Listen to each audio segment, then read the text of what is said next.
네, 안녕하세요. 여러분들의 구독과 좋아요로 이 채널이 유지되고 있습니다. 네, 영상 속도는 1.5배를 추천드리고 항상 구독자님, 멤버십 회원님들에게 감사하다고 말씀을 드리면서 여름 시즌에 이제 코로나 좀 조심하시기 바라겠고요. 이번 내용 트럼프와 관련된 비트코인 관계도에 대해서 좀 준비를 해봤습니다. 같이 한번 보도록 하시죠. 이번에 트럼프 미디어 4조 조달을 해서 비트코인 매입 추진을 하겠다고 하는데요. 트럼프 미디어 앤 테크놀리지 그룹이라고 해가지고 TMTG라고 합니다. 총 30억 달러 규모를 조달해서 비트코인에 투자할 계획이라고 보도가 나왔는데요. 이게 보도가 허위 보도냐 아니냐 이런 좀 논란이 많이 있지만 어떻게 보면 이 미디어 앤 테크놀리지 그룹 자체가 무엇 하든 이상하지 않는 그런 회사이다 보니까 그냥 일단은 긍정적으로 좀 돌리면서 바라보는 게 맞지 않을까 싶습니다. 그렇다고 해서 이제 이 내용이 나왔으니까 무조건 100% 몰빵을 하자라는 취지는 저는 좀 반대일 것 같습니다. 왜냐면 월드 리버티 부분도 그렇게 좋은 성과가 나오지 않았고요. 그 다음에 이제 디파이 부분도 어떻게 보면 나머지 알트코인 건드렸었을 때도 생각보다 그렇게 또 좋은 성과가 나와주지 못했던 부분도 있었기 때문에 이런 거는 좀 걸러서 들을 필요성은 있다라고 저는 말씀을 드리고 싶습니다. 그렇지만 이 4조 원 프로젝트 부분은 그냥 나온 게 전 아니라고 저도 생각이 들어요. 그래서 이걸 좀 유심하게 볼 필요성은 있을 것 같습니다. 근데 이제 과거에 21캐피탈에서 이제 이 브랜드 러트릭이 이끌고 있는 이제 이 사람의 아버지가 이제 바로 트럼프 정부의 상무부 장관인데요. 이 러트릭이 이쪽에 이제 발을 좀 걸쳐놨기 때문에 아무래도 이제 크립토 빅피처를 좀 만드는 구상에 이 사람을 빼고 갈 수는 없을 거잖아요. 그렇기 때문에 아마도 이제 같이 좀 건너서 이제 진행을 하려고 하는 움직임이지 않을까라고 저는 생각을 하고 있는 바가 될 것 같습니다.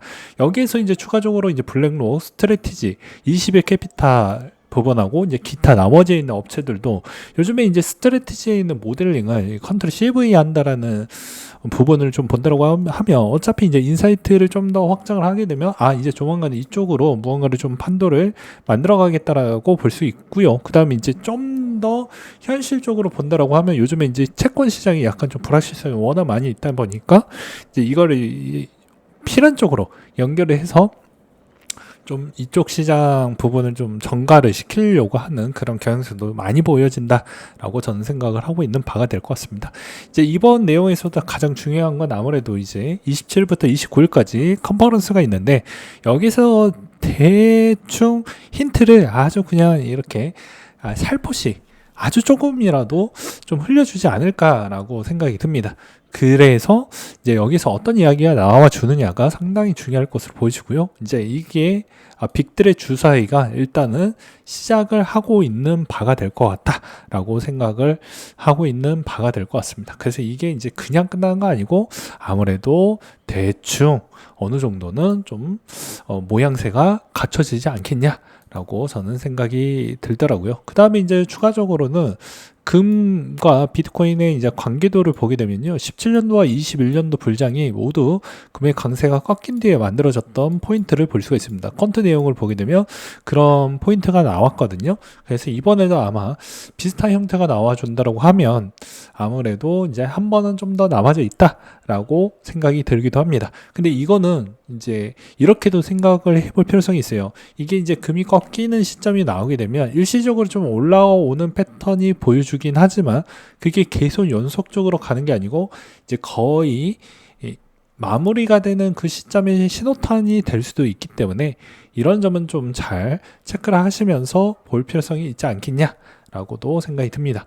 이제 과거에는 이게 이제 유사한 패턴이 나왔던 배경은 대부분 이제 17년도 때와 21년도의 공동사항은 무엇입니까? 금리 인하를 해왔던 추이에서 좀 꺾이고 나머지 부분에 여기서 이제 추가적으로 수익성을 더 좋은 마켓 시장으로 돈이 흘러갔다 이렇게 보는 게 맞겠죠. 근데 이제 지금 형태에 있는 구간에서 금리 인하 패턴에 있는 속도와 그리고 어느 정도만큼 가져갈 것이냐에 따라서도 이거는 좀 지켜봐야 되지 않겠냐라고 생각이 듭니다.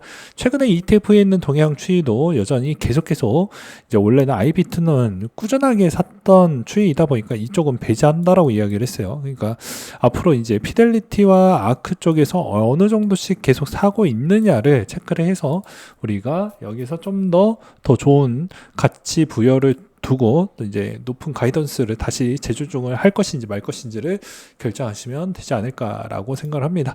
거기에 또한 이제 나스닥 부분도 어느 정도는 이제 가격의 지탱선을 지수에 있는 가격의 지탱선을 좀 지켜주면서 가야 가격적이 있는 추이도 계속 유지를 하면서 갈 수가 있기 때문에 이런 점은 좀 볼 필요성이 있고 저는 여전히 아직까지는 제 생각하는 투자 아이디어에서는 아직은 이제 120K 부분이 돌파를 하게 되면 그때 가서 좀 여러 가지 이슈가 아직 뭐 특별하게 보여져 있는 동향성이 없다 보니까 일단은 좀 더 지켜보고 생각이 또 바뀌면 급격하게 뭐 커뮤니티에다가 글을 쓰든 이렇게 좀 하도록 하겠습니다. 그 다음으로 최근 동향적 추이에서도 디파이 라마에서도 마찬가지로 현재 TVL 효과 추이가 아직까지도 좋은 성과를 보여주고 있기 때문에 이런 점은 좀 긍정적이다라고 볼 수가 있고요. 그리고 셀러 형님에 따른 추이가 이번에 이 가격에서 좀 많이 매입을 했다라는 게 좀 어찌 보면 다른적인 뭐 그런 정보량이 많이 계시는 분이다 보니까 아무래도 이제 이걸 어떻게 해석을 하느냐가 중요할 것 같습니다. 그리고 아마도 이제 여기서 좀 더 여러분들이 이제 기회비용, 그러니까 실패비용도 있지만 기회비용도 같이 쓸 거라고 하면 이 DJT도 좀 관심 있게 보실 필요성은 전 있다라고 보는 입장입니다.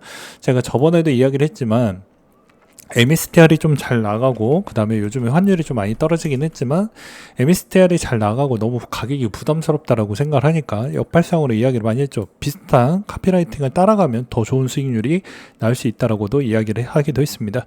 그러니까 메타플래닉도 지금 만약에 이야기를 했었을 때보다 훨씬 더 높은 위치가 있었죠. 그러니까 내가 어떤 전략과 어떤 컨셉과 그리고 어떤 내 총 자산 부분을 어떻게 최적화를 시키느냐에 따라서 이제 수익률 부분은 다 자기 하기 나름에 따른 성과가 이루어진다고 보시는 게 맞습니다. 그걸 누군가한테 의존해가지고 매번 챙겨줄 수는 없습니다. 그러면 아예 그냥 그 사람을 고용을 해가지고 매니저처럼 이렇게 저렇게 해달라고 아예 그냥 1대1 매칭으로 하는 게 맞지만 현실적으로 그렇게 하면 여러분들이 어렵잖아요. 그리고 또한 그 정도만큼의 있는 고용 비용을 감당할 수도 없을 것이고요. 그렇기 때문에 여러 가지 힌트 부분에 있어서 나한테 맞는 전략을 잘 찾아보고 잘 만들어 가는 게 중요합니다. 안 맞다라고 하는 부분에 있는 결과물은 저는 그렇게 생각을 해요. 평균 못해도 1년에서 2년 정도를 대충 좀 해보았다고 하면 이제 1년에서 2년 정도에 있는 추이에서 내가 성과가 별로 잘 안 나왔다고 하더라도 그 안에서 내가 왜 성과가 잘 못 나왔는지 그리고 어떤 부분을 잘 했는지에 있는 내용을 구구절절하게 한번 정리를 한번 해보세요. 정리해 놓고 그 다음에 요즘에는 GPT도 있기 때문에 GPT로 한번 돌려보았을 때 나한테 잘 맞는 부분하고 맞지 않는 부분을 좀 투자 부분의 조언 사항과 그 다음에 내가 잘하는 포인트와 잘 못하는 포인트를 면밀하게 아주 객관적으로 설명을 해줄 겁니다. 그렇게 하면 내가 이제 버릴 수 있는 포인트는 버리고 그 다음에 투자해야 되는 포인트를 잘 살려가지고만 해도 그렇게 나쁘지는 않을 거라는 것이죠. 근데 대부분 이거를 둘 중에 하나입니다. 누구나 다 잘 알고 있지만 행동까지 옮기지 않는 사람이 있고요. 그 다음에 누구나 잘하지만 한 번 실수를 크게 당해서 회복 탄력성이 늦으신 분들이 있습니다. 그리고 그게 공포까지 온다고 하지만 인생을 한번 변화를 줄 거라고 하면 약간 그 공포적 구간을 어떻게 극복을 하느냐도 중요하다라고 저는 다시 한번 말씀을 드리고 싶습니다. 그리고 이래나 저래나 여전히 수익성 부분을 너무 높게 잡은다고 하면 그 위험 요소를 많이 열어둘 필요성이 있습니다. 그걸 누가 감내해 주거나 누가 커버를 해주지는 않거든요.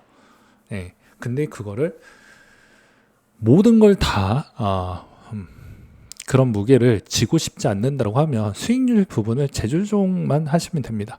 근데 나는 이것도 놓치고 싶고 저것도 놓치고 싶지 않는다라고 하면 이 세상에 있는 모든 공통상 부분을 인생 살아보시면 아마 아시지 않습니까?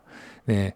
밸런스 형태로 움직여지게 되어져 있는 게 이 세상인데, 이 밸런스를 여러분들의 있는 욕심과 탐욕으로 인해서 그 밸런스를 깨버리는 순간 그게 사회가 그 내 기준으로 맞춰져서 돌아간다라지 않는다라는 걸 분명히 아실 거예요. 그 정도 나이를 먹었으면 말이죠. 그래서 그 포인트를 다시 한번 곱씹고 또 곱씹어서 잘 대응하시길 바라겠습니다. 아무튼 이번에 이제 DJT 부분도 좀 유심하게 봐야 되는 포인트라고 저는 생각이 들고요. 그 다음에 여전히 현 시점에서도 이제 좀 만약에 이제 가격대의 추이를 만약에 본다라고 하더라도 아직까지는 계속 잘 성장을 해주고 있는 모습을 보여주고 있긴 하지만 약간의 이제 위험 요소를 보게 되면 기술적인 추이에서도 맥디가 이제 2번 꺾였기 때문에 여기에서 이제 추진력 있게 한 번 더 올라갈 수 있을 만한 무언가의 모멘텀이 좀 필요하다라고 저는 생각을 합니다. 맥디가 2번을 꺾었다라는 것은 이제 여기에서 좀 더 상승할 수 있을 만한 기울기가 더 더뎌진다라고 볼 수 있는 포인트이거든요. 그렇기 때문에 이런 점을 좀 보시길 바라겠고요.